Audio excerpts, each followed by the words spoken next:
Vamos a tratar un tema muy importante que tiene mucha relación con todos los últimos acontecimientos, más bien con la última semana. El título será El futuro imperio islámico. Desde la reciente destrucción de las facilidades nucleares de Irán y el anuncio del cese al fuego entre Israel y Irán, los encabezados de varios periódicos y revistas han mencionado un nuevo Medio Oriente. Por ejemplo, el Sindicato Judío de Noticias escribió de qué manera la gran mayoría de las naciones del Medio Oriente estaban felices de saber que la maquinaria de guerra de Irán había sido destruida por la decapitación de su liderazgo militar, la destrucción de su fuerza aérea y la destrucción de su programa nuclear, realmente transformarían el Medio Oriente. La revista Time, muy importante en Estados Unidos, en su principal artículo, describió que podría ser que la decisión de Trump de bombardear Irán alteraría la región de muchas maneras no vistas antes. Y también tenemos, por ejemplo, el Financial Times o el Tiempo Financiero, que dice: el frágil cese al fuego puede establecer la plataforma para el Medio Oriente más conflictivo, donde las dinámicas del poder están fluctuando. Otros comentaristas piensan si el ataque a las facilidades nucleares de Irán pueden ser temporales solamente. Por ejemplo, la operación León Surgiendo, que fue la que Israel llevó a cabo en Irán hace una semana, puede ser un punto de quiebre en la historia de la región, porque Israel ha probado ser un verdadero poder regional con un poder militar impresionante y brillante. La normalización de los esfuerzos por los acuerdos de paz con otras naciones árabes pueden estarse acelerando. Ya estaban incluidos, recordamos, Egipto y Jordania desde el siglo XX en acuerdos de paz con Israel. Y el acuerdo de paz más reciente, que fue los acuerdos de Abraham del 2020, que celebró Donald Trump, entraron los Emiratos Árabes Unidos, Sudán, Marruecos y Bahrein también. Algunos candidatos importantes ahora serían Arabia Saudita, Siria y Qatar, los cuales fortalecerían completamente la paz en el Medio Oriente. El nuevo liderazgo de Siria ha permanecido en silencio, proyectando neutralidad hasta este momento, y los líderes del Líbano, que han sido enemigos de Israel por mucho tiempo y base de Hezbolá, han exclamado que no quieren involucrarse en este conflicto ya. También existe la posibilidad de un cambio de régimen en Irán, y un golpe militar podría ser una opción, pero también sería caótico, ya que la Guardia Revolucionaria entraría al poder, lo cual sería un gobierno peor que el de los ayatolas. Pero si el régimen no colapsa por causa de una rebelión de la población, serían buenas noticias. Recordamos que miles de ciudadanos iraníes evacuaron durante el bombardeo de los Estados Unidos, cuando Trump les anunció que se salieran de Teherán, que es la capital de Irán. Y cuando regresaron, ¿qué realidad encontraron en su país? ¿Estaría el ayatolá esperándolos para volver a aplastarlos y reprimirlos como en el pasado? ¿O encontrarían algo diferente? La Biblia profetizó muy claramente que en los últimos tiempos se va a formar la unión de 10 naciones provenientes del antiguo Imperio Romano y griego, que establecerán el futuro gobierno del Anticristo.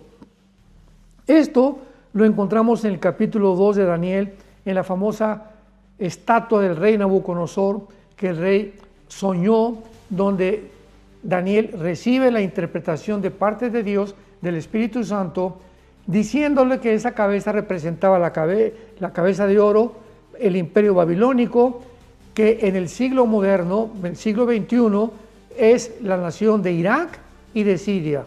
O sea, la Babilonia del Antiguo Testamento ocupaba un territorio muy grande y fue dividido hasta el siglo XX en dos, entre Siria y Babilonia. Entonces tenemos que la cabeza de oro representaba a la modernidad, Irak y Siria. Después teníamos el pecho y los brazos de plata de la estatua que representaba el gobierno griego, el gobierno, perdón, medo-persa, que fueron los que derrotaron al imperio babilónico. Enseguida vino el tercer imperio mundial por Alejandro el Magno, el imperio griego. Y en cuarto lugar, el imperio romano. Pero el imperio romano está representado en la estatua por las dos piernas. Entonces, esto representa la división que tuvo el cuarto imperio, que es Roma, desde Daniel hasta nuestros días, porque estos cuatro imperios representan el poder de los gentiles, o los gentiles dominando a Israel desde hace 2000 años. Esto es importante porque en los dedos de los pies y los dedos de los pies de la estatua representan la última forma de gobierno mundial. Demos lectura rápidamente a Daniel capítulo 2, versículo 42, para poder confirmar, certificar, evidenciar que realmente después de Roma, el siguiente imperio va a ser un imperio de 10 naciones formado a través de los dos pies de la estatua de Nabucodonosor.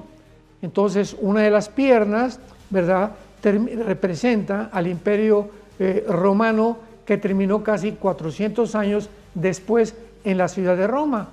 Pero el imperio oriental, o la división oriental del imperio romano, duró casi más de 1000 años, que terminó en Constantinopla o en Estambul de Turquía del siglo XXI.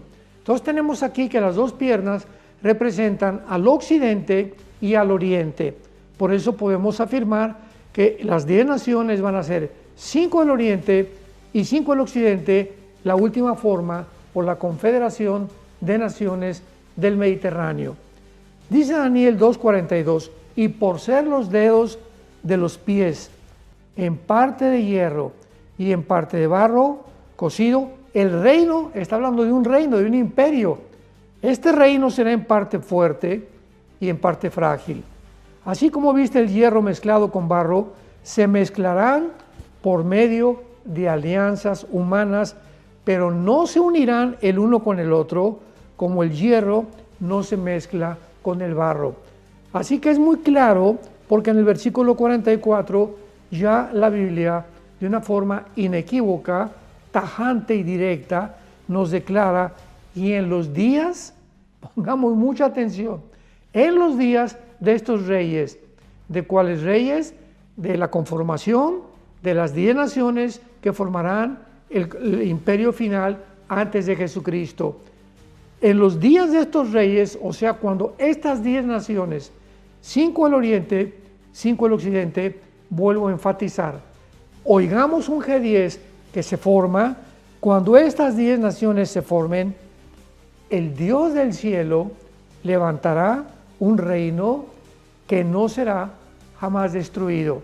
¿Nos podemos imaginar cuál reino será este? Pues claro que es el reino de Jesucristo, o el reino mesiánico prometido a los patriarcas, a los profetas y a los apóstoles de Jesucristo. Y dice el versículo 45, de la manera que viste que del monte fue cortada una piedra, o sea, en la visión, en el sueño del rey Nabucodonosor, de esta estatua, dice Daniel que vio una piedra que venía no cortada de mano, significando que era una piedra sobrenatural. Y sabemos claramente desde el Antiguo Testamento, por ejemplo en Deuteronomio 32, se repite más de 4 o 5 veces que la roca es Cristo. Ya vemos también en el Nuevo Testamento que la roca es Cristo, en la carta de Pedro. Entonces esta roca simboliza golpeando los dedos de los pies de la estatua y la estatua derribándose. O sea que en el momento en que venga la segunda venida de Jesucristo, las naciones que formaron estos 4 imperios del pasado estarán vigentes y son las que formarán el gobierno final del anticristo. Dice el versículo 45, de la manera que viste que del monte fue cortada una piedra, no con mano, la cual desmenuzó el hierro, el bronce, el barro, la plata y el oro. El gran rey, el gran Dios ha mostrado al rey lo que ha de acontecer en lo porvenir. O sea, esta visión indudablemente es para el futuro. No se ha cumplido durante toda la historia desde hace 2600 años. Así que pues nadie puede discutir o alegar o tratar de evidenciar que estas profecías se cumplieron en el pasado o en los tiempos de Daniel, porque hace 2000 años este imperio, este gobierno de 10 naciones jamás se ha formado. Ahora vamos a continuar y dice el versículo 45, afirmando que este imperio será el final. Dice la Biblia, el antiguo imperio otomano no fue solamente significativo por su locación geográfica, sino también por su práctica de la religión islámica. La Biblia profetiza que cuando surja esta coalición de 10 naciones, en los últimos tiempos, el Islam dominará completamente la mayor parte del mundo político, económico y religioso. Este sistema religioso tendrá dos metas principales.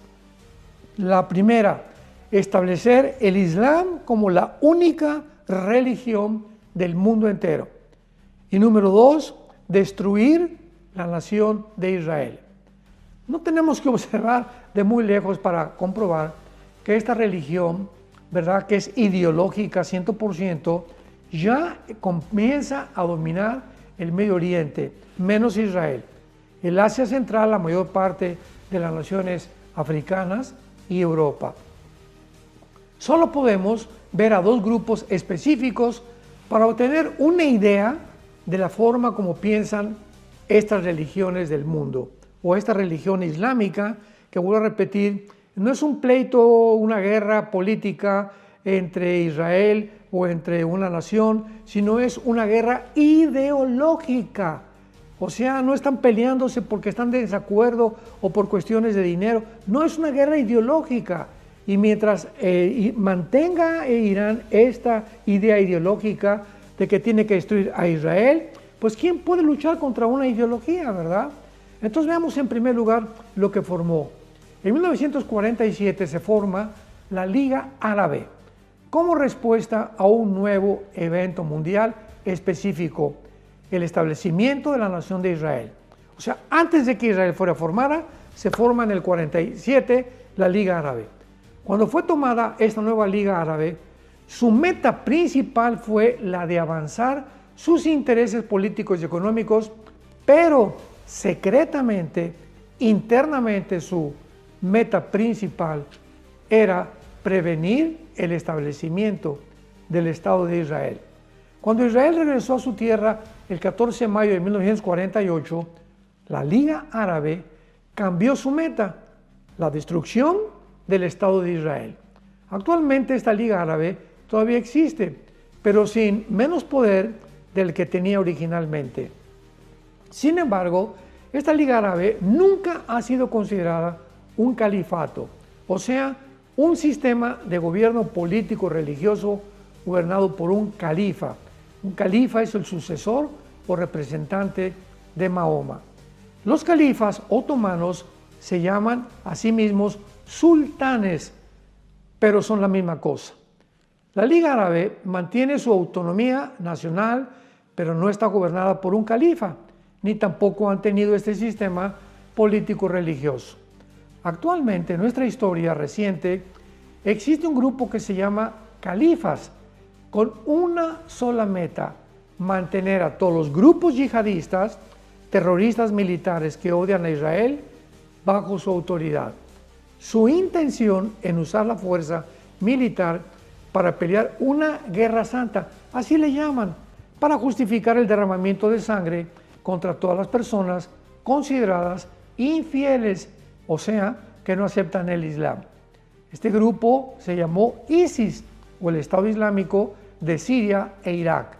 Fue tomado en 1914 y derrotado en el 2019, pero sus células andan por todo el mundo y actualmente la mayoría se encuentran en Siria e Irak. Ahora, muy bien. Y en segundo lugar, tenemos al Estado Islámico, que se percibe como el principal protagonista del Armagedón. Porque de acuerdo a esta ideología islámica, esta guerra traerá el control de todo el Islam en el mundo entero. Y esta es la razón, ahora lo entendemos, porque ISIS, me acuerdo que quemaron en una jaula con gasolina a un piloto de una nación japonesa, otro de Sudamérica, otro de Europa, y pues en ese tiempo nos preguntábamos, ¿cómo puede un grupo terrorista echarse enemigos a todas las naciones? Pero es que al comprender la ideología islámica, lo podemos claramente comprender. O sea, ellos creen, de acuerdo al Islam, que el Mahdi o un líder religioso tiene que surgir en el mundo a través de una guerra. Entonces, ¿qué es lo que estaba haciendo ISIS? Pues aventando misiles por acá y por allá de una forma que podíamos describir para atraer la atención del mundo y que vinieran las naciones, así literalmente, a pelear en el Medio Oriente, o sea, adelantarse al Armagedón, porque ellos creen que de una guerra en el Medio Oriente va a surgir el famoso Mahdi. Ahora bien, esto es muy interesante sabiendo que el anticristo surgirá también de esa zona geográfica.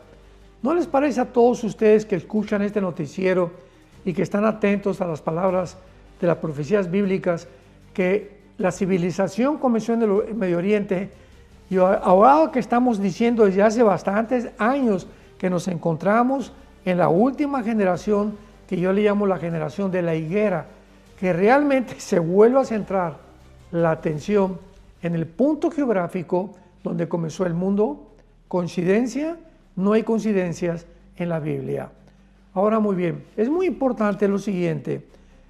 ¿Qué es este odio que tiene continuamente el Islam? Porque desde 1979, cuando el Ayatollah Khomeini prometió la destrucción del Estado de Israel, o sea, desde el 79 del año pasado, o sea, son 20, 25, casi 45 años, ha continuado los ayatolás. Ahora el segundo ayatollah que tomó el lugar del primer Khomeini ahora, están prometiendo destruir a la nación de Israel.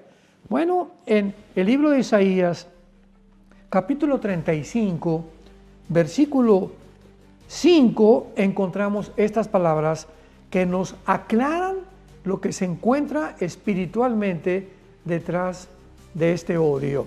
Dice así, Isaías 35, versículo 5, perdón, me equivoqué, Ezequiel 35,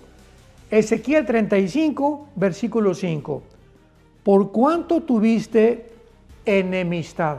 Si tienes tu Biblia ahí, subraya la palabra enemistad, porque es la palabra evak en el original hebreo. Vamos a ver ahorita lo que significa. Por cuanto tuviste enemistad perpetua. Aquí la palabra hebrea es olam, que significa casi la eternidad. O sea, por cuanto tú has tenido un pleito contigo, una enemistad que ha sido casi eterna, entregando y entregaste a los hijos de Israel al poder de la espada en el tiempo de su aflicción, en el tiempo extremadamente malo que se refiere a la futura tribulación de 7 años. Por tanto, dice Jehová el Señor, que a sangre te destinaré.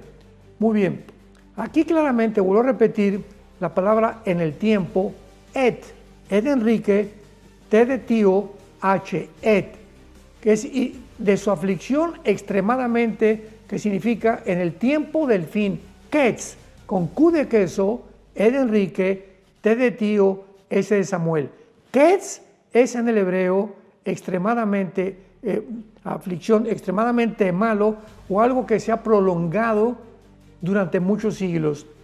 Esta confederación de 10 naciones del Mediterráneo entregarán finalmente su poder al anticristo, porque esta enemistad, de donde creemos que ha venido desde siglos en contra de la nación de Israel.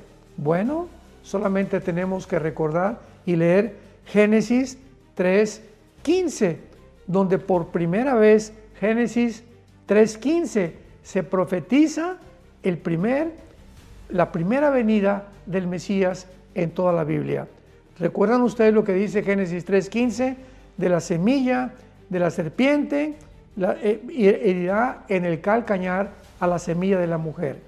Y la semilla de la mujer herirá finalmente la semilla de la serpiente.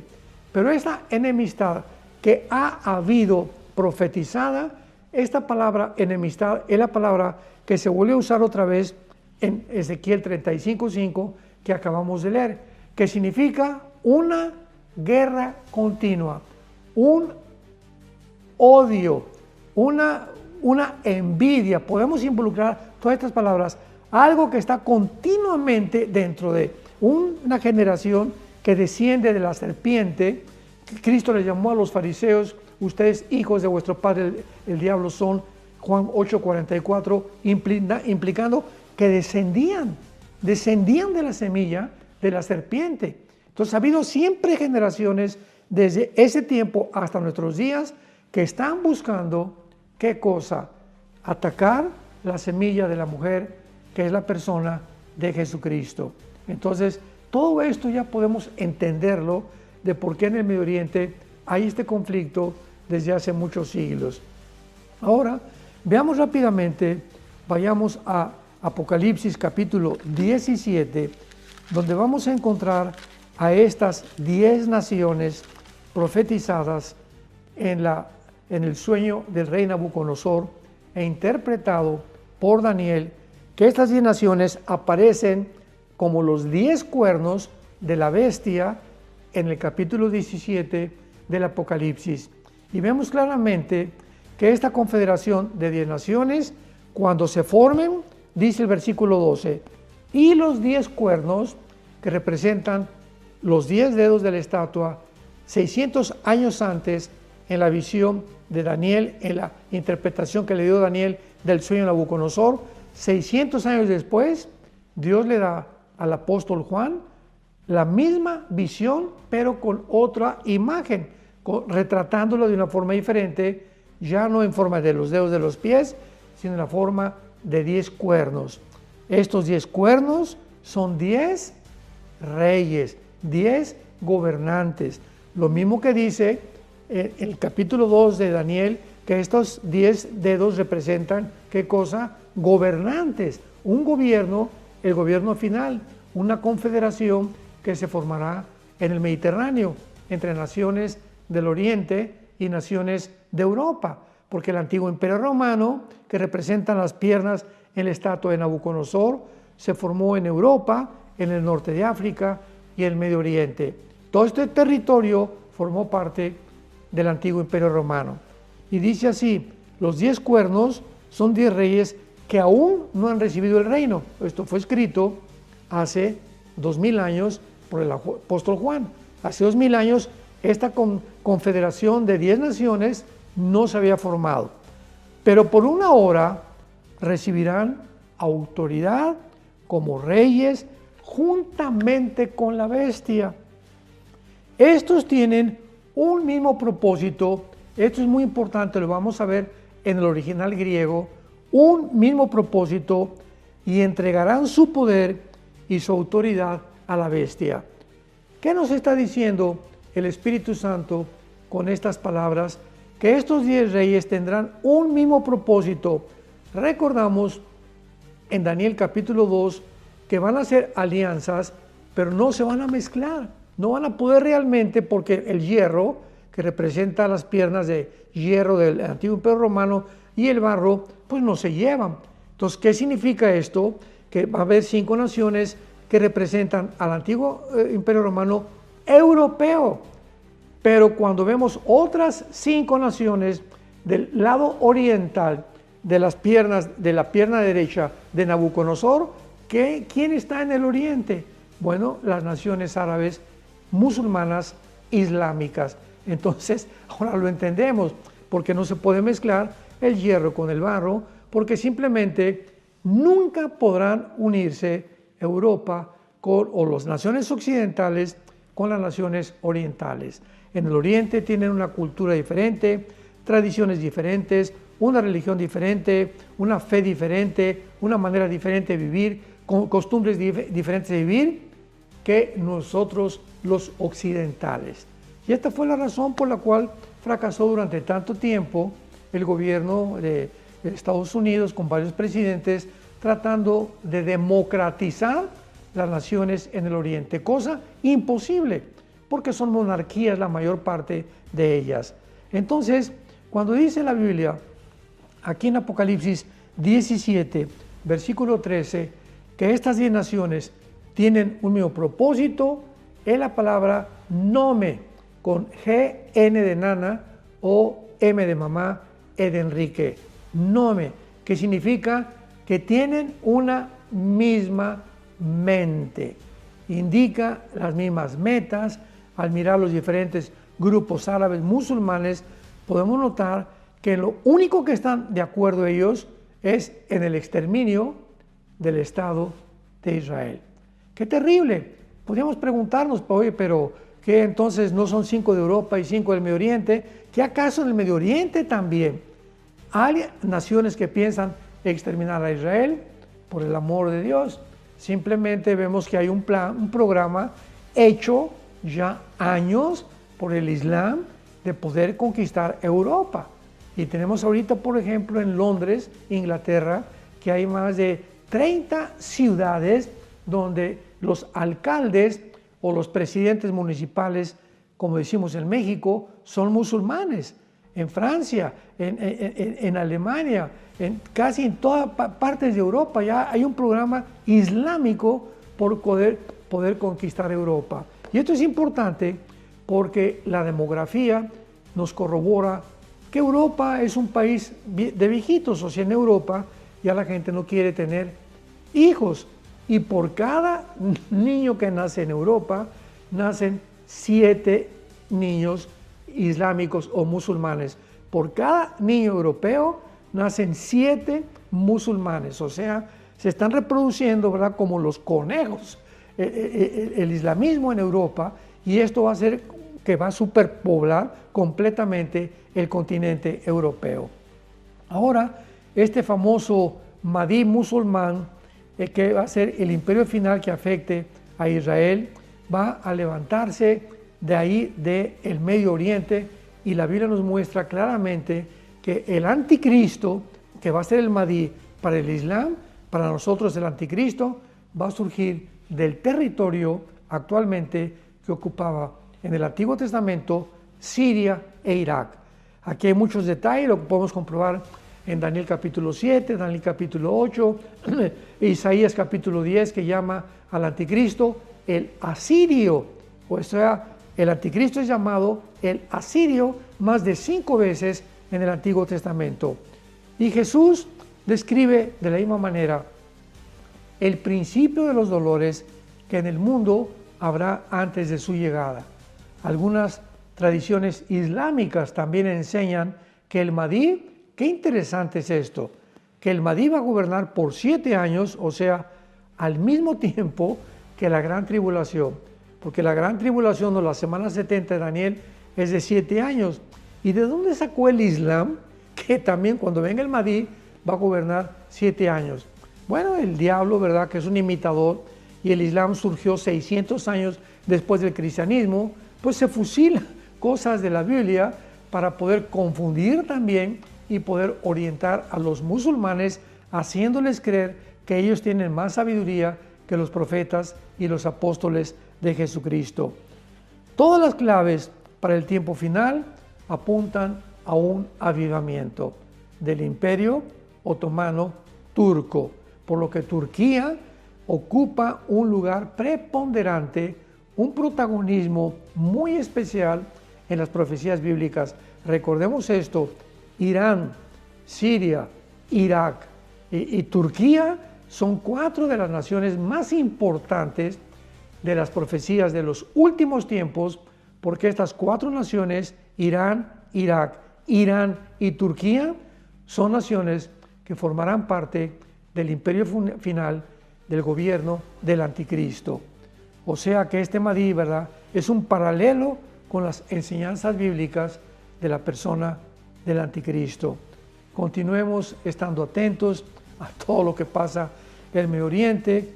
Alguien me podía preguntar qué pienso acerca de lo que va a suceder ahora que hubo el cese al fuego y ahora que el presidente Trump acaba de tener ya la producción de uranio en las facilidades nucleares de Irán, y ya ahorita ni siquiera Israel está atacando a Irán, ni Irán tampoco a Israel, y parece que hay santa paz en el Medio Oriente.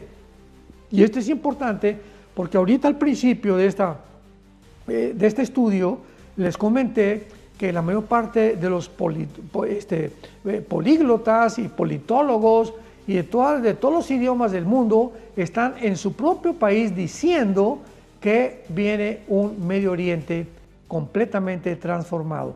Y esto es interesantísimo, lo vamos a ver muy pronto en este noticiero profético, que el Medio Oriente bíblicamente se va a convertir en el centro del comercio mundial, que es Apocalipsis capítulo 18, donde se habla de la gran Babilonia, literal, porque es la tierra de los caldeos o la tierra de Sinar, donde Jeremías 50 y 51, dos capítulos dedicados, Jeremías 50 y 51, a la reconstrucción de una ciudad grandísima en Babilonia o en Irak. Lo mismo que lo podemos encontrar también en otras profecías bíblicas, donde se dice claramente que va a haber una reconstrucción clara. Por ejemplo, en Zacarías 5, del 5 al 11, Zacarías 5, del 5 al 11, Jeremías 50 y 51, son pasajes clarísimos que la construcción literalmente se va a llevar en la tierra de los caldeos o en la tierra de Sinar, que corresponde a la antigua Babilonia y en el siglo XXI a Irak y Siria. Así que la atención vuelve a centrarse en este territorio, y todos estos acontecimientos que con una aceleración impresionante están sucediendo, simplemente nos hablan que nos encontramos realmente al final de la historia. Tenemos la palabra profética más segura, la cual haríamos bien en estar atentos, como una antorcha que alumbra en medio de tanta confusión y de tantas tinieblas, y esta luz va a alumbrarnos hasta el regreso de Jesucristo. Te pregunto, ¿estás tú preparado para encontrarte con el Señor Jesucristo cuando Él venga al mundo? Prepara tu corazón, porque Dios te ama. Cristo fue crucificado, fue enterrado y fue resucitado a los 3 días, para que tú y yo tengamos la vida eterna y podamos reconciliarnos mediante su sacrificio en la cruz y su sangre derramada con nuestro Creador. Recibe a Cristo hoy en tu corazón y nunca te arrepentirás de haber hecho esta decisión tan importante para permanecer en la esperanza a la que todos hemos sido llamados. Que Dios te bendiga. Y pues hace 48 años que comencé a predicar la palabra de Dios. En todo este tiempo solamente 2 veces he escuchado el mensaje que les voy a compartir, que se llama el infierno. Voy a predicar en esta noche sobre un tema muy controversial, nada popular, tal vez por eso ya no lo predican, pero en todo este tiempo, en 48 años, solamente he escuchado 2 mensajes acerca del infierno.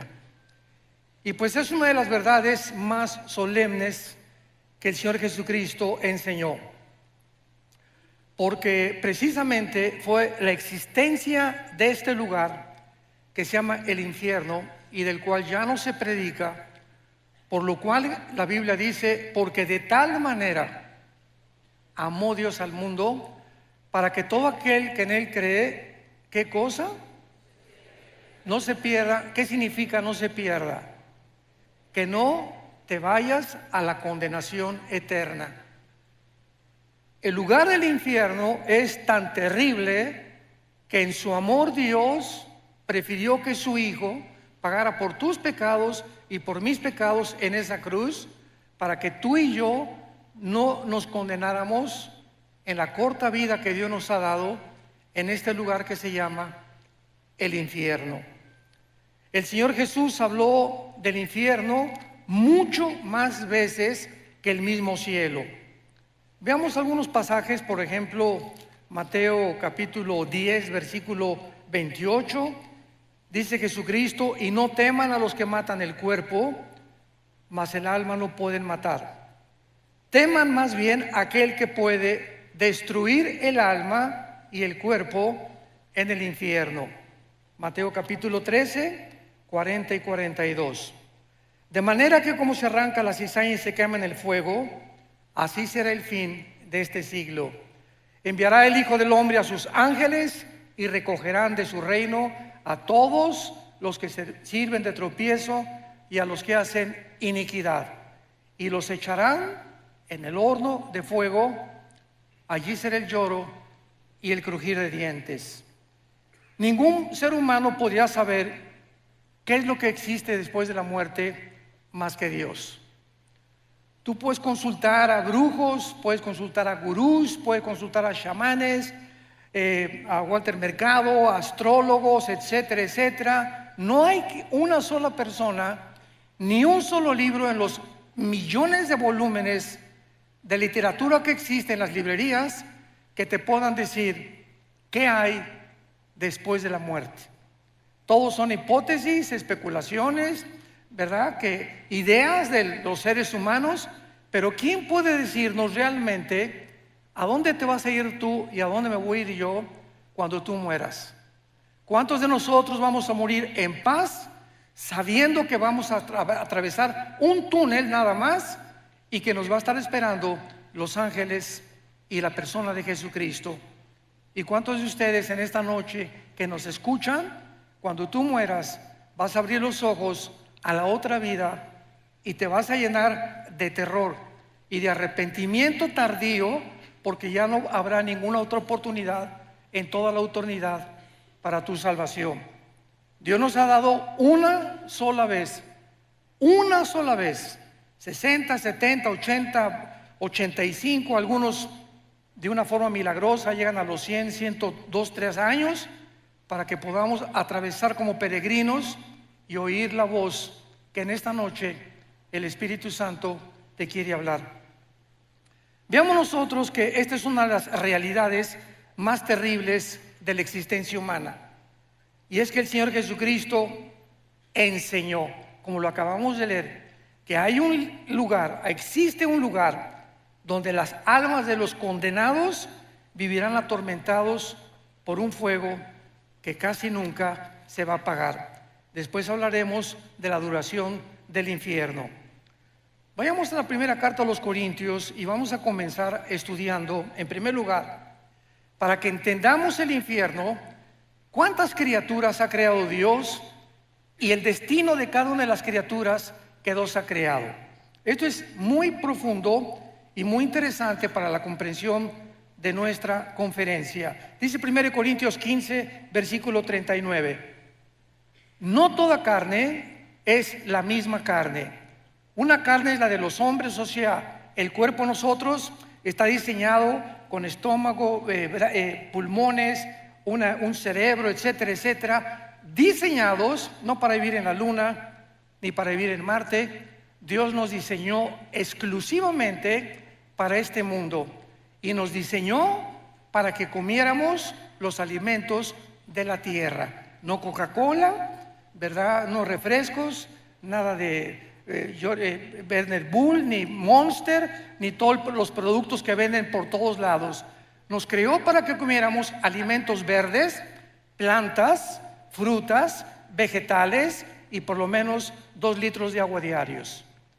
Si tú conoces este funcionamiento de tu cuerpo, Dios te va a conservar, Dios te va a bendecir, pero esta es la forma como Dios nos diseñó para que nosotros pudiéramos sobrevivir. Dice la Biblia, otra carne es la de las bestias. Bueno, los animales, los toros, las vacas, los caballos, las yeguas en el campo, ¿verdad? Tienen una manera de vivir, desayunan, comen, cenan y se mueren. Comen, cenan y se mueren. Comen, respiran y se mueren. Y es una tragedia dice los Salmos, que muchos seres humanos, sin entender la razón y el propósito por el cual Dios nos creó, viven igual que las vacas, viven igual que los becerros. Te desayunas en la mañana, comes, ya fuiste a la universidad con el propósito de hacer dinero, con el propósito de ser presidente de Costa Rica, con el propósito de tener un fama, publicidad o recibir aplauso, reconocimiento de la gente.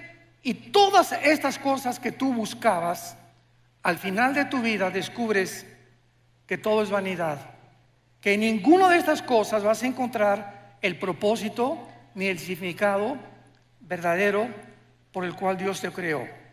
En tercer lugar, hay la carne de las peces. Los peces fueron diseñados para vivir con un sistema branquial especial. ¿En dónde? Debajo del agua. Y los pececitos, ¿verdad? Fueron creados, los ballenas, los tiburones, los delfines, para tener su hábitat. Y en cuarto lugar, las aves. Los cuerpos de las aves fueron diseñados que hasta este momento ningún ser humano puede diseñar ni inventar la forma como vuelan las aves. Hemos tratado de hacerle así con las alas y no hemos fracasado. Entonces tenemos 4 tipos de creación que Dios hizo del sol para abajo.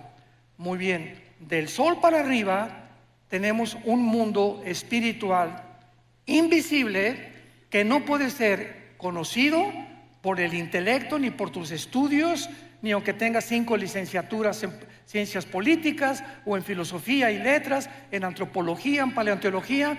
No me importa el conocimiento que tú tengas, el ser humano nunca podrá descubrir el mundo espiritual que nos rodea.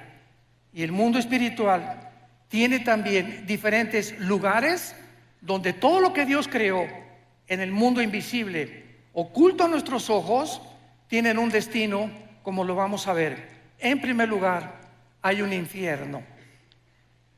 El infierno es un lugar donde las almas, o tu alma, Dios quiera que no en esta noche, que si tú mueres y sales por esa puerta sin arrepentirte de tus pecados, sin saber que es la última oportunidad que tal vez Dios te ha dado en esta noche para recibir a Jesucristo, si tú mueres un accidente de tráfico, un cáncer inesperado, una embolia cerebral, una bala perdida, nadie sabe exactamente el momento en que vamos a morir. Pues si tú mueres sin Cristo, hay un lugar que está en el centro de la tierra. El centro de la tierra, lo vamos a ver a continuación, está todavía el infierno. Y en este lugar no van los demonios, no van los ángeles caídos, no va ninguna otra criatura más que los espíritus de los seres humanos. Dios diseñó el infierno únicamente para que ahí bajen las almas de los espíritus humanos que en la vida rechazaron el conocimiento y la verdad del Evangelio de la gracia de Dios. En segundo lugar tenemos otro lugar que se llama el abismo. El abismo es el lugar de los demonios. En el abismo hay demonios y existen también ángeles caídos. Por ejemplo, dice en Apocalipsis capítulo 9, versículo 11, que el ángel del abismo es el jefe de los demonios, que se llama el destructor, o que se le llama también, ¿verdad?, Apolión, que significa el que destruye. Entonces, el abismo es para los demonios. Cuando Cristo sacó demonios, ¿se acuerdan ustedes? Le decían a Jesús: por favor, no nos envíes al abismo. ¿Por qué? Porque tenían miedo de ser encarcelados en este lugar. Entonces, en el abismo no hay espíritus humanos. En el infierno no hay demonios. El infierno es para los seres humanos. El abismo es para los demonios y los ángeles caídos. En tercer lugar, la Biblia menciona otra prisión invisible que se llama prisiones eternas de oscuridad. Judas, versículo 6, que en este lugar se encuentra un grupo demasiado malo, maligno, de ángeles caídos. Una vez que los ángeles rechazaron a Dios, hubo otro tiempo en Génesis capítulo 6 que se mezclaron con las mujeres humanas. Y produjeron gigantes de casi 4 o 5 metros de altura, con 12 dedos en las manos, 12 dedos en los pies. Y esta raza de gigantes se llamaron los Nefilim, que significa los caídos, porque se refiere a los ángeles que realmente eran los hijos de Dios que bajaron a mezclarse y a corromper la genética humana para impedir que naciera el Mesías. Cuando Satanás oyó Génesis 3:15, de tu semilla, mujer, vendrá el Mesías, y de la semilla de Satanás vendrá el que hará tropezar al Mesías. Satanás, al escuchar esto, de ahí en adelante planeó cuidadosamente, de una forma, con una sabiduría impresionante, que no naciera el Mesías. Y así vino el primer ataque en Génesis capítulo 6, impidiendo y corrompiendo la genética humana. Más adelante ya sabemos, ¿verdad?, de qué forma continuó con estos ataques. Cuando nació Moisés, por ejemplo, el faraón mandó matar a todos los niños para que no naciera. Dijo Satanás, a lo mejor por ahí viene la línea genética del Mesías. Después, cuando nació Jesucristo, vinieron los reyes del oriente y le dijeron a Herodes, ¿dónde está el rey de los judíos? Mandaron matar a todos los niños menores de 2 años. Y así encontramos en la Biblia el ataque satánico para impedir que naciera el Mesías. Y luego tenemos en cuarto lugar el lago de fuego. El lago de fuego es el lugar donde todos absolutamente, Satanás, el falso profeta, los ángeles caídos y los seres humanos pasarán la eternidad cuando hayan rechazado completamente el plan de Dios, principalmente los seres humanos. Ahora, muy bien, muchas personas dicen, Dios no puede ser tan malo de mandar a todos al infierno. Una vez una viejita me dijo eso. Mire, pastor, yo no creo que Dios sea tan malo de mandar a nadie al infierno. Yo le contesté y le dije, amén, doña Chole, usted tiene toda la razón. Dios nunca manda a nadie al infierno. Ellos se van solitos. Porque de tal manera amó Dios al mundo que nos dio a su Hijo unigénito. Entonces las personas que se van al infierno no las mandó Dios. Tú lo vas a escoger esta noche. O sea, no te agrada estar en la iglesia, no te agrada estar con los santos, no te agrada purificar tu vida, no hay ningún problema. En el cielo no tendrías cabida. Entonces nosotros somos los que decidimos, como les dijo en Deuteronomio 11, Dios al pueblo de Israel. He aquí les pongo la bendición y la maldición. Tú escoge. La bendición si me escuchas, si oyes mis mandamientos, si realmente permaneces en mi palabra, y la maldición y la condenación si me rechazas. Eso no le dijo Dios a los caballos, ni a los orangutanes, ni a los chimpancés, ni a Chita, ¿verdad? Dios está hablando a seres humanos como tú y como yo, a ángeles que nos creó con una conciencia de la eternidad. Dice Eclesiastés 3:11, Salomón, porque Dios lo hizo todo precioso en su tiempo, sin que el hombre alcance a comprender la obra de Dios del principio hasta el final. Entonces es importante que esta mente que Dios nos ha dado, donde hay inteligencia, conocimiento, percepción de la realidad y la conciencia del mundo espiritual, que el Espíritu Santo al entrar a nuestra vida nos despierta para que podamos entender que no somos animales, que tú eres un ser responsable moralmente y que tus decisiones que tú hagas van a tener consecuencias para bien o para mal. Una vez llegó una muchacha a pedirnos consejería a mi esposa y a mí y nos dijo, tengo 16 años y voy a ser mamá. Tengo un bebé en mi vientre, ¿qué me aconsejan ustedes? Porque ya le he pedido perdón a Dios y mi esposa y yo le contestamos, mira, Panchita, claro que Dios te ha perdonado, porque la sangre de Cristo nos limpia de todo pecado. Pero hay una cosa que tienes que saber, tú no puedes evitar las consecuencias del pecado. Entonces la cosecha la vas a tener que recoger. Pero ahora que te has pedido perdón a Dios, Él te va a acompañar y te va a fortalecer para que esa criatura que nazca nunca la vayas a abortar, ni lo pienses en tu corazón. Ten esa criatura, porque Dios te va a ayudar y va a hacer de esa criatura algo que va a honrar su nombre y le va a traer gloria algún día también a su nombre. Entonces, esto es importante que sepamos. Dios nos perdona, pero la cosecha de nuestros pecados la tenemos que recoger.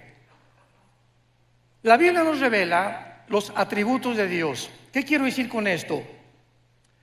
Los atributos de Dios son las cualidades esenciales del ser, de la divinidad, y se dividen en dos: los naturales y los morales. Los naturales son omnipotente, omnisciente, todopoderoso. Hay personas que dicen, bueno, es que Dios es el mismo ayer y por lo siempre. Correcto, en sus atributos naturales, pero no en la forma como Él actúa. Por ejemplo, Dios abrió el Mar Rojo, no lo ha vuelto a abrir jamás en la historia. Dios detuvo el sol en los tiempos de Josué, no lo ha vuelto a hacer tampoco. Entonces hay muchas cosas que Dios se ha limitado a hacer en sus atributos naturales, pero los atributos morales son el amor, la santidad, la justicia y la fidelidad. Dice Romanos 11:22, mirad el amor y la severidad de Dios. Dios no es un Dios, un monstruo que simplemente no puede castigar, porque si Dios permitiera que hubiera anarquía en los seres humanos que Él creó y tú hicieras lo que a ti te da la gana, desde que eres pequeño vas a crecer con un espíritu completamente en rebelión a la autoridad.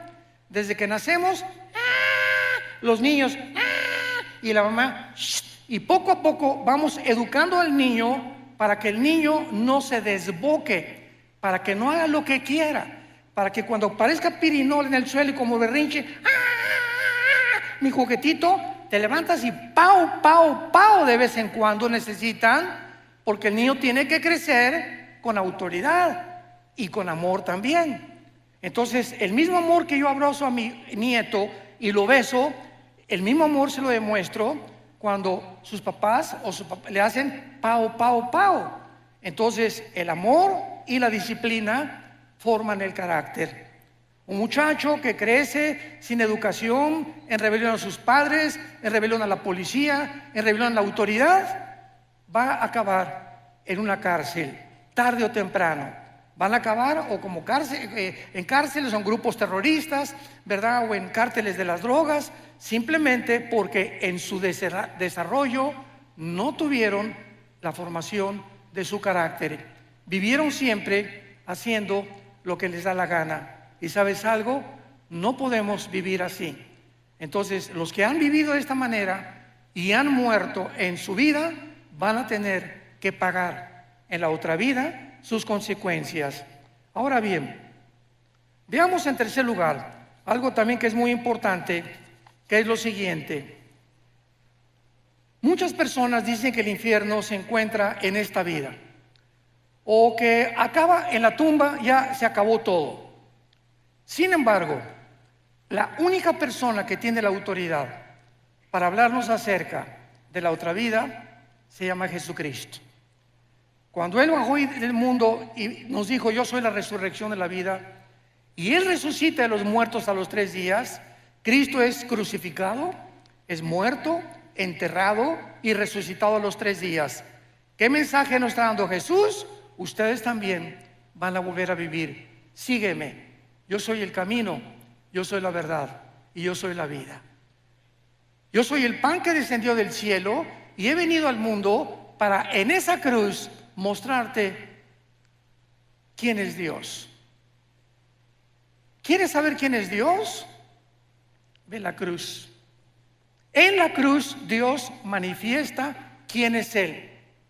En el momento en que Jesús muere con sus espinas y sus clavos en las manos y en los pies, Dios nos está diciendo quién es Él. ¿Quién es Dios? Aquel que paga por ti y por mí en una cruz. Y con ese amor eterno e infinito te demuestra a Dios que vale la pena vivir para Él. Porque si alguien dice, bueno, ¿yo qué culpa tengo que Adán y Eva hayan pecado? Muy bien, dice el libro Romanos, que es la constitución de los cristianos. Tú no tienes ninguna culpa de que Adán y Eva hayan pecado y que hayamos heredado todos genéticamente y espiritualmente el pecado. Muy bien, te lo acepto, dice Dios. Sin embargo, en la cruz yo pagué por esos pecados. Entonces ahora ya no tienes ninguna justificación. ¿Ok? No eres culpable, pero sí eres culpable de rechazar el perdón.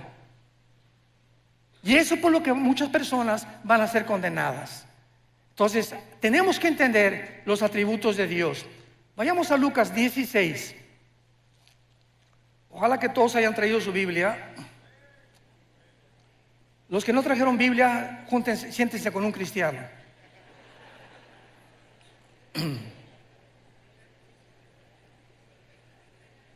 Desgraciadamente, ahora que tenemos la tecnología y que están todos los versículos escritos, pues la gente ya no trae su Biblia. Ya se acostumbraron a no traer la Biblia. Y es la palabra de Dios, este libro. Necesitamos tener el contacto el domingo, tenerlo aquí en mis rodillas. Cuando citan la Biblia, buscarlo, me enseño a manejarla porque es la espada del Espíritu. Y aquí está esto, pues aquí está Malaquías, aquí está Isaías. Y al ratito, después de usarla varias veces, esta espada ya la sé manejar. Ya sé más o menos cómo poder usarla. Y es en donde se encuentran los pasajes más importantes. Pero cuando acostumbras solamente a ver y ver en las pantallas todo lo que está en las pantallas, comienzas a desarrollar una negligencia total por vivir en la palabra de Dios. Y qué importante es que sepamos que debemos ser toda nuestra vida hombres y mujeres de la palabra de Dios. En Lucas 16 es uno de los pasajes, o más bien dicho, el más importante, donde Cristo nos revela la naturaleza del infierno. Este pasaje, en primer lugar, aclaro, no es una parábola.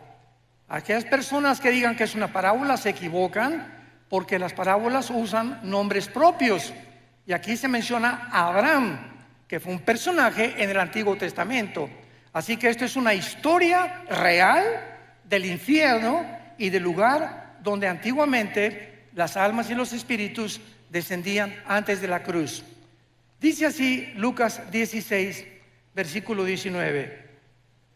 Había un hombre rico que se vestía de púrpura y de lino fino y hacía banquete con esplendidez. Veamos la comparación. Por el otro lado, el contraste, había un mendigo llamado Lázaro, que estaba echado a las puertas de aquel, lleno de llagas. Aquí tenemos dos personas. ¿Por qué el Espíritu Santo usó a un rico y por qué usó a un mendigo?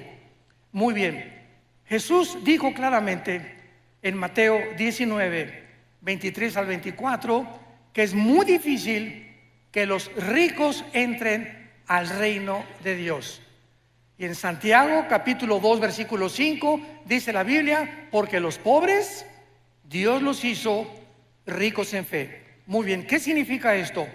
No significa que el que tú tengas dinero te va a condenar. Significa que regular y generalmente las personas que alcanzan muchas riquezas, llega un momento en que no sienten la necesidad de Dios.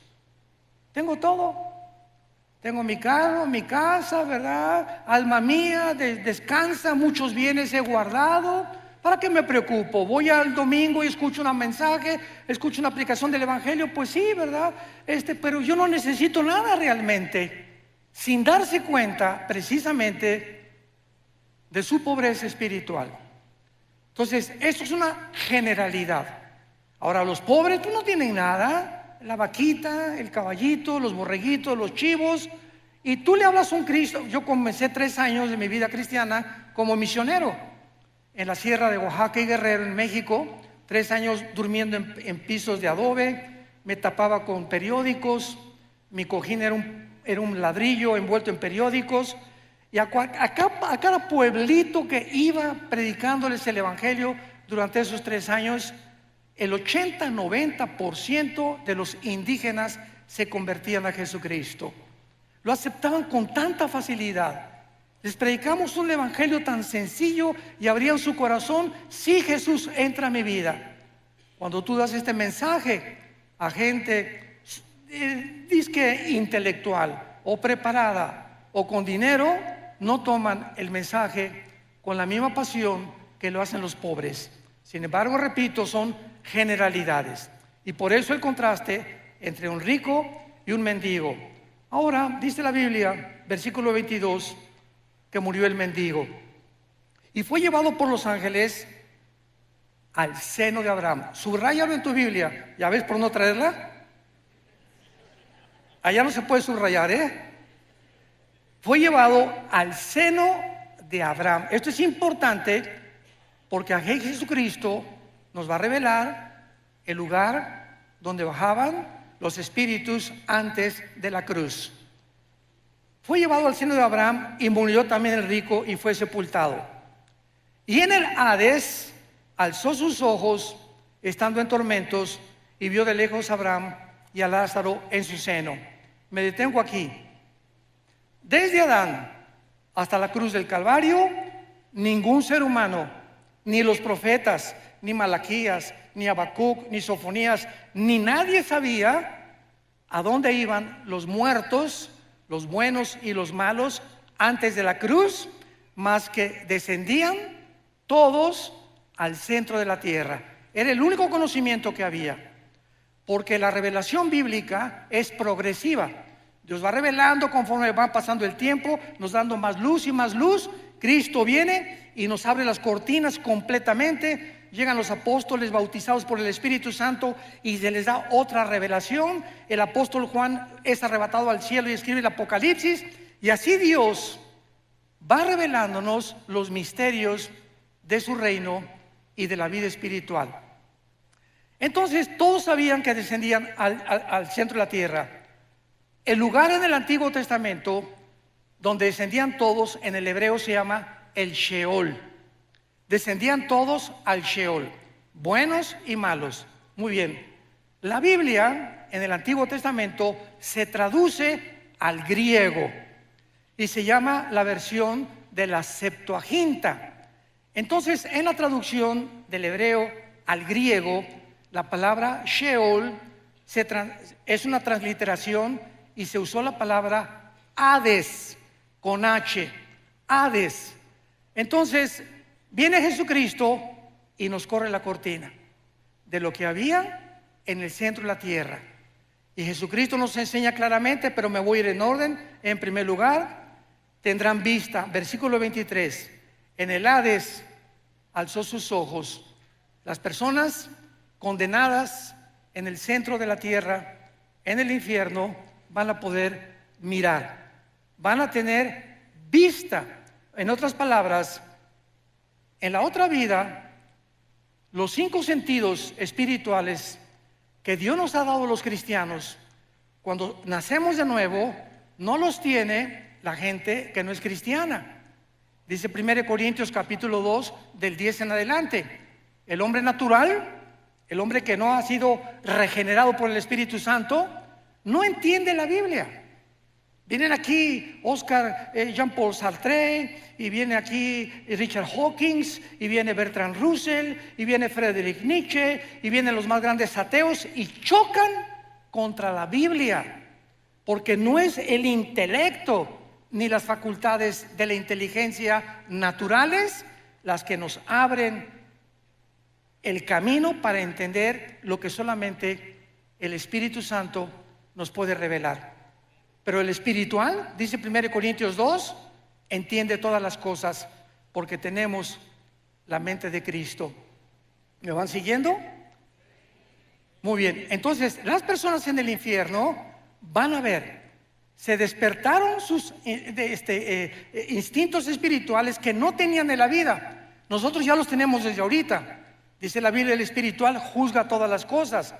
El cristiano tiene un discernimiento, y yo puedo estar con mi esposa en una cena y estar con ciertas familias, y me dice mi esposa: mira, esa persona que se acercó, algo mi parabólica me dice, ¿verdad? No hagas negocio con él, o no tengas mucha amistad con él. Algo me dice en su espíritu, en su mirada, que no es de Dios.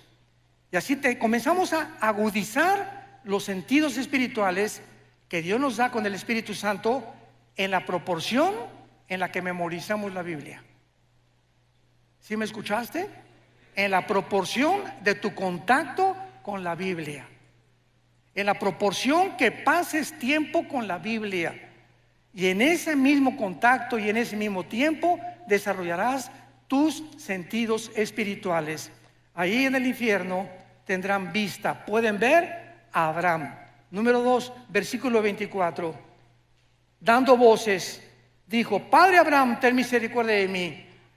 En el infierno, las ondas del sonido, en ese mundo espiritual, en el centro de la tierra, se podrán transmitir. Ahorita me escuchan porque, ¿verdad?, las ondas del sonido se graban, etcétera, etcétera. El sonido viaja en ondas por todos lados de la atmósfera hacia abajo. Dentro del infierno podrán transmitirse también la voz. Y esto es increíble, ¿verdad? Pero serán voces de lamento, de angustia y de desesperación. En quinto lugar, dice la Biblia: Padre Abraham, ten misericordia de mí. Pregunta: ¿cómo puede una persona en el infierno haber visto a Abraham? ¿Que en ese tiempo había cámaras Polaroid o películas? ¿Cómo podían reconocer que era Moisés o que era Elías? Bueno, porque la Biblia dice que hay una capacidad que se llama intuición espiritual. Cuando vayamos al cielo nosotros vamos a saber: mira, ahí está Adán. Oye, pero si no, ¿cómo sabes que es Adán? Porque en el espíritu yo sé que es Adán. En el espíritu lo sé. Ese es Moisés, ese va a ser Elías. Ahí está mi mamá, ahí está mi papá en la tierra. Nos vamos a reconocer como seres humanos. Mira, ese era mi pastor. Esa era la persona que me dio a Cristo. Vamos a mantener la conciencia. Esto es interesantísimo. No vamos a dejar de ser lo que somos, pero vamos a tener otra personalidad, pero con la conciencia que Dios nos creó desde que naciste de tu mamá y de mi papá. Yo voy a seguir siendo Armando, pero con otro nombre. Yo seguiré siendo quien fui, pero con todos los dones y todas las facultades desarrolladas, pero seguiremos manteniendo la conciencia, como lo vamos a ver, de lo que fuimos y muchas veces de lo que seremos. En sexto lugar, tendrán sed. Dile a Abraham que moje la punta de su dedo en mi agua. Dile que moje, que tenga misericordia de mí y que envíe a Lázaro. Este hombre en el infierno creía que Lázaro seguía siendo su sirviente. Dile a Lázaro que por favor me traiga agua. O sea, vean ustedes que esta persona en el infierno no se convierten en buenos.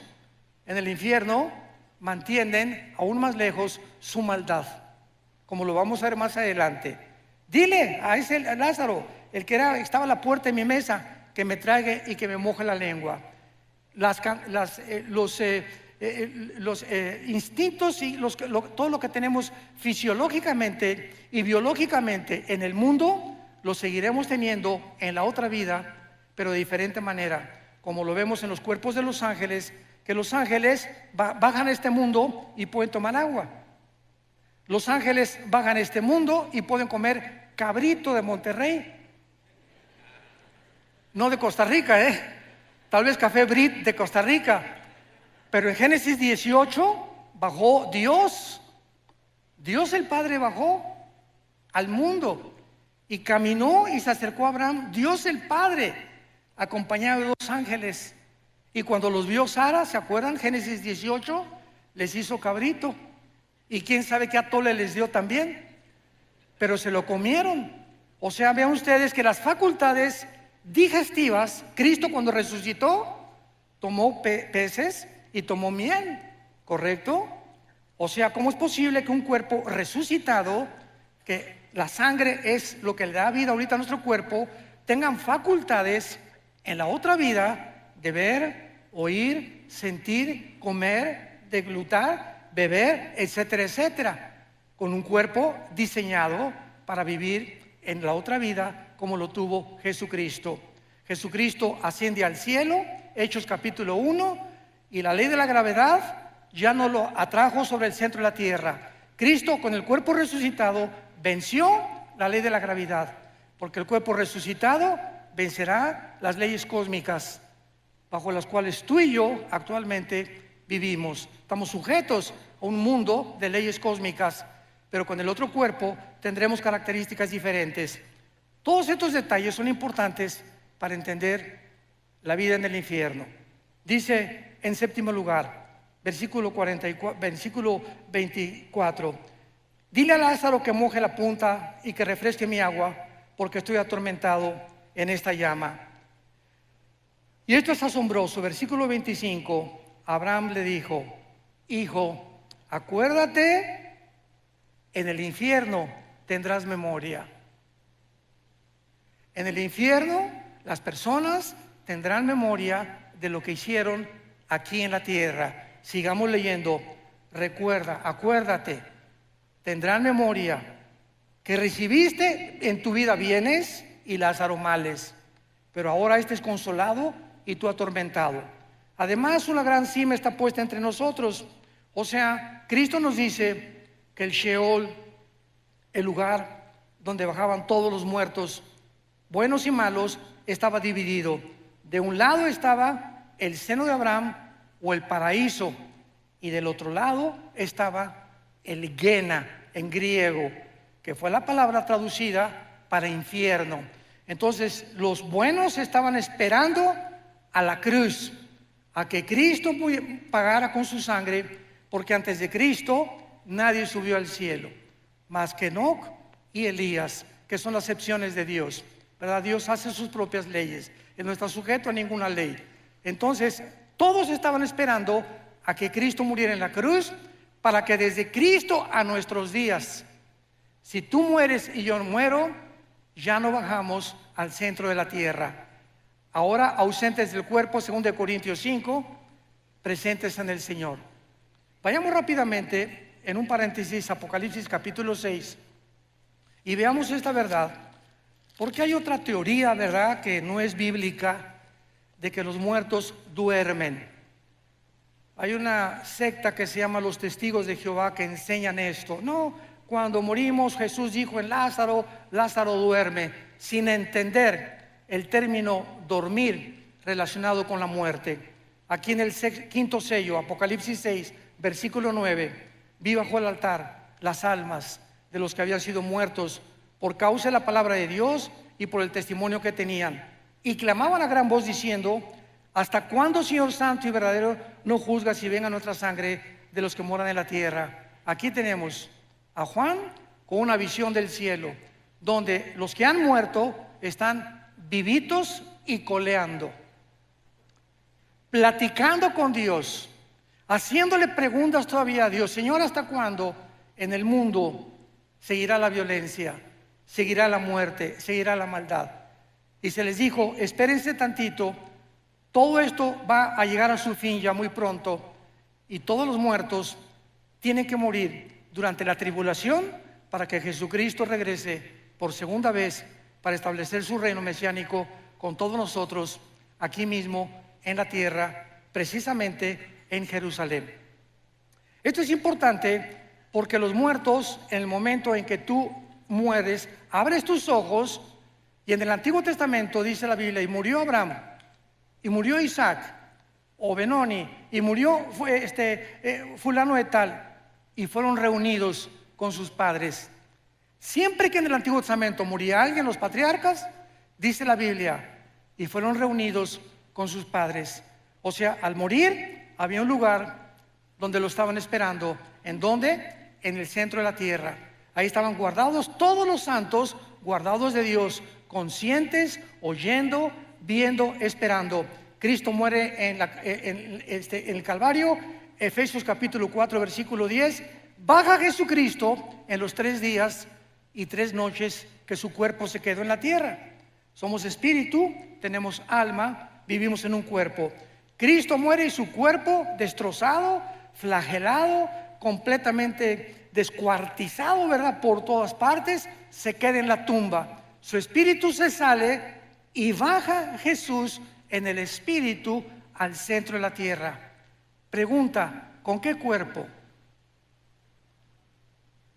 Porque dice 1 Pedro capítulo 3 que bajó a predicarles a los espíritus encarcelados. ¿Con qué cuerpo? Su cuerpo no había resucitado. Resucitó a los 3 días. Entonces vemos nosotros que en el momento de la muerte hay un cuerpo temporal que Dios nos da. Lo acabamos de leer en Apocalipsis 6.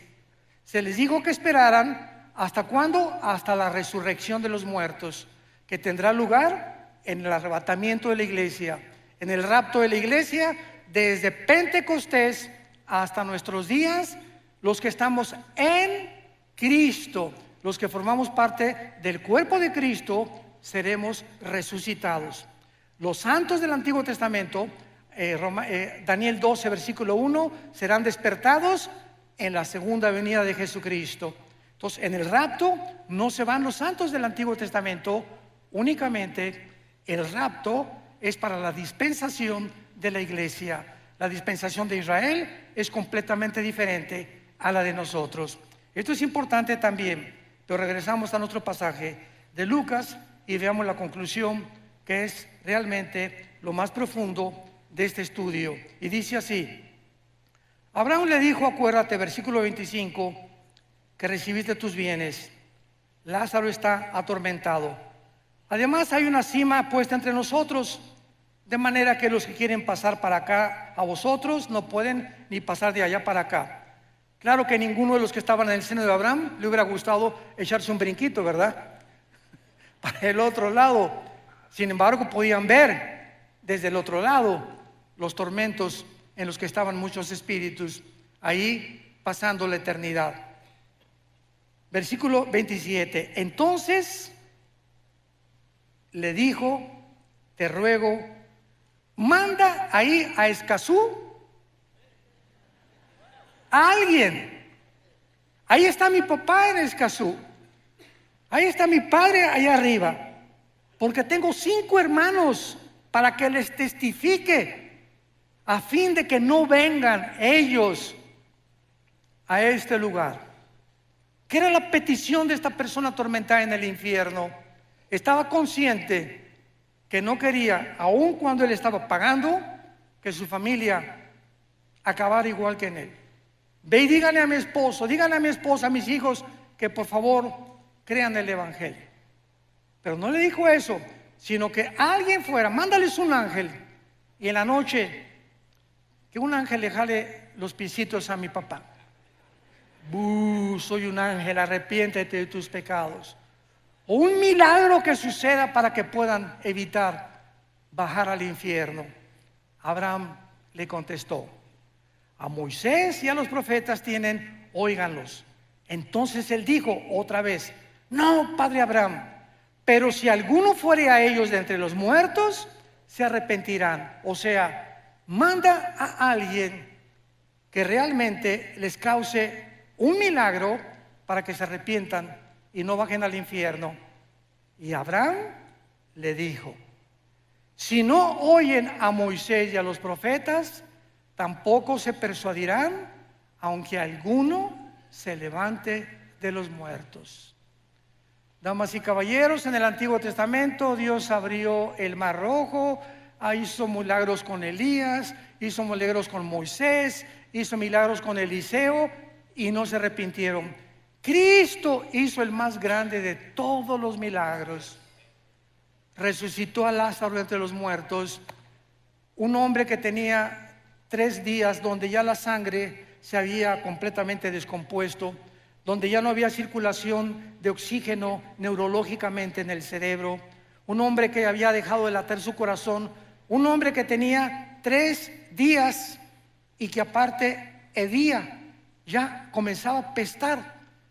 Y Jesús le dice a esa persona acostada en la tumba, su espíritu de Lázaro subió, no oyó al cielo, tal vez anduvo el espíritu por ahí dando las vueltas, y cuando oyó, Lázaro, ven, levántate, es el espíritu el que da vida. El espíritu de Lázaro volvió a entrar al cuerpo de Lázaro, entró al cuerpo de Lázaro, y el Espíritu Santo restauró completamente la circulación de la sangre, de los ojos, de los oídos, y Lázaro salió de la tumba. ¿Qué más milagro puede haber que eso? Sin embargo, en Juan capítulo 11, el día que Cristo resucita a Lázaro es el día que planean los fariseos matarlo. Aunque alguien les haga el milagro que sea, si no creen, la Biblia es por el oír o por ver. La Biblia es por el oír y el oír por la palabra de Dios. Yo puedo ver ahorita un paralítico y Dios sigue haciendo milagros porque Dios es bueno y Dios es maravilloso. Y hay personas que me han dicho, si yo veo un paralítico ahorita levantarse, voy a creer. Y le contesto, ¿cuántos días vas a creer? En ese momento vas a ser impactado. No, pues sí es cierto. A los 4 o 5 días vas a seguir igual, porque no fuiste regenerado por el Espíritu. Creíste un milagro, pero no fuiste regenerado por oír la palabra de Dios. Y fuimos renacidos, 1 Pedro capítulo 2, fuimos vueltos a nacer por la palabra de Dios que vive y permanece para siempre.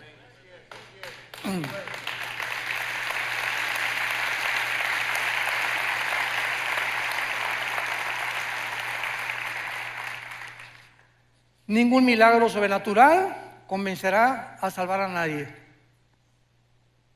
La salvación proviene de ver y no por el oír, o por el oír y no por ver. Un milagro puede asombrar, repito, causar sorpresa, admiración por algunos momentos, pero no cambia el corazón humano. El único que cambia el corazón humano es la palabra de Dios. Si alguien pudo haber sido salvado o creído por milagros, fueron los judíos cuando salieron de Egipto, o los fariseos en la resurrección. Sin embargo, ni así creyeron a Dios. Ahora, ¿dónde se encuentra actualmente el infierno? En el mismo lugar. Si tú mueres esta noche sin la persona de Jesucristo en tu vida, sin haberte arrepentido de tus pecados, ahorita en la noche cierras tus ojos, el doctor dictamina, ya se fue Pancho, ya se fue Carlito, ya se fue doña fulana de tal, doña Choli ya se murió. Tu espíritu baja inmediatamente al centro de la tierra. Y ahí en el centro de la tierra, hoy, en el mes, estamos en marzo todavía, ¿verdad? En febrero. Baja al centro de la tierra y después que pase los 2000 años o el tiempo de la gracia y venga la tribulación, cuando Jesucristo regrese, van a pasar 1000 años. Y al finalizar los 1000 años, los que están en el centro de la tierra van a resucitar. Apocalipsis 20 del 11 al 15, el juicio del gran trono blanco. Van a resucitar todos los que están en el infierno, los libros se van a abrir y Dios te va a decir, Carlitos, ven para acá, doña Panchita, venga para acá, doña Chole, venga para acá. Voy a demostrarle a todos los ángeles y a toda la creación que yo no te quiero enviar al infierno.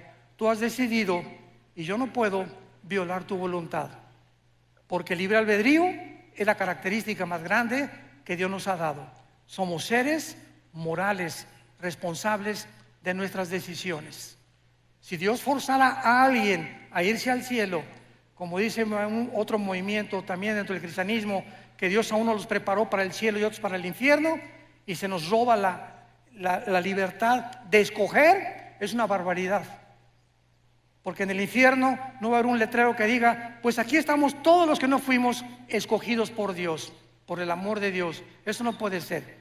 En el infierno están todos aquellos que se les dio una oportunidad en esta vida y no la aprovecharon. Y esta oportunidad Dios te la da en esta noche a tu corazón. Tú me puedes decir, oiga, pues fíjese que yo vengo a esta iglesia hace 5 años. Las iglesias están llenas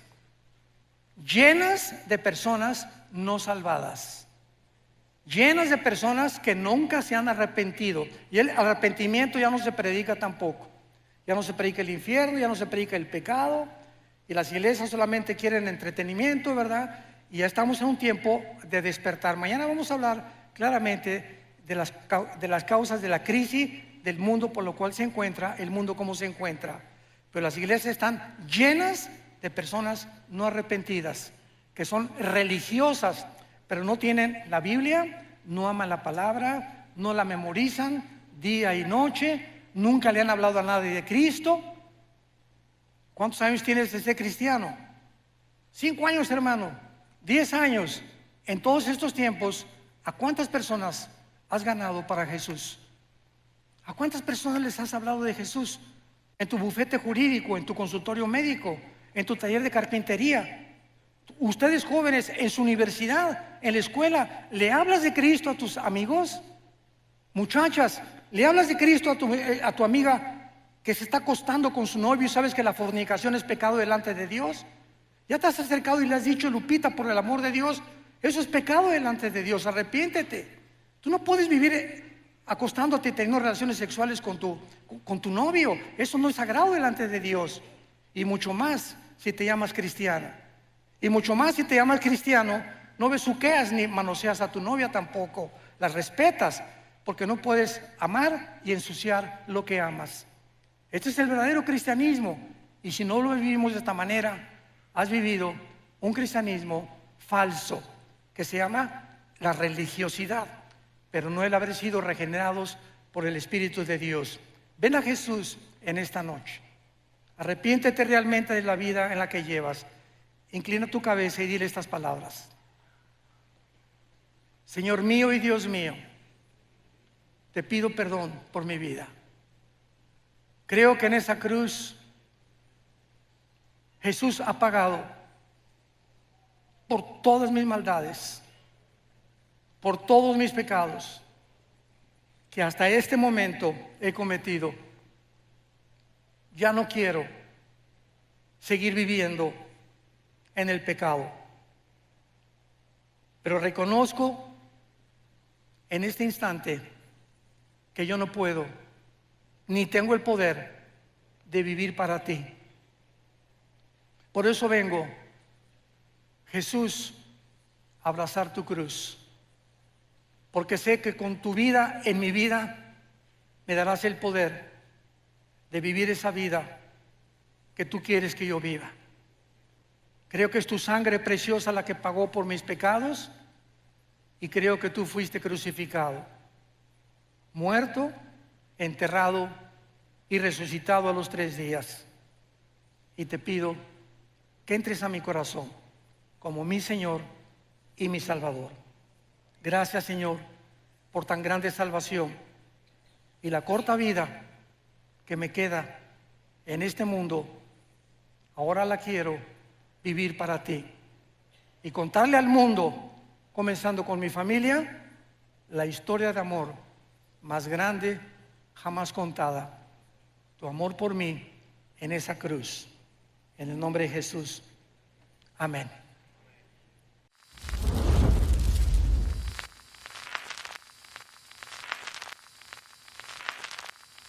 Hola, ¿qué tal? Me da mucho gusto saludarles y quisiera simplemente comunicarles que gracias a todos ustedes a través de todas las naciones del mundo que aman la palabra de Dios y que realmente están interesados en que nosotros como organización Vida Nueva para el Mundo y Armando Alducin Ministries continuemos predicando el Evangelio de la Gracia de Jesucristo y que podamos nosotros continuar haciéndolo gracias a sus donaciones. Este año cumplimos 46 años de ministerio, 46 años donde hemos predicado, hemos enseñado, hemos tenido seminarios y de diferentes formas de estudios bíblicos alrededor del mundo y hemos pensado y considerado de una forma fiel el Evangelio de la sana doctrina de Jesucristo. Nosotros, con todas estas donaciones, tenemos que sostener pastores, misioneros, obras, equipos de televisión y aún continuamos buscando la manera de poder elevar este ministerio. Hasta este momento quiero que ustedes estén enterados que no tenemos una sola propiedad como organización y así hemos trabajado durante 46 años porque le damos la importancia a la evangelización, a las misiones y también a los hombres de Dios para levantar más pastores. Le damos las gracias y que pueda Dios con su gracia tocar sus corazones y que puedan ustedes invertir en un terreno donde es fructífero, porque creemos que ha producido bastante buen fruto para la gloria de Dios. Gracias, muchas gracias por sus aportaciones y por las donaciones que sabemos ustedes continuarán haciendo para que podamos continuar siendo fieles en la predicación del Evangelio de la gracia de Dios.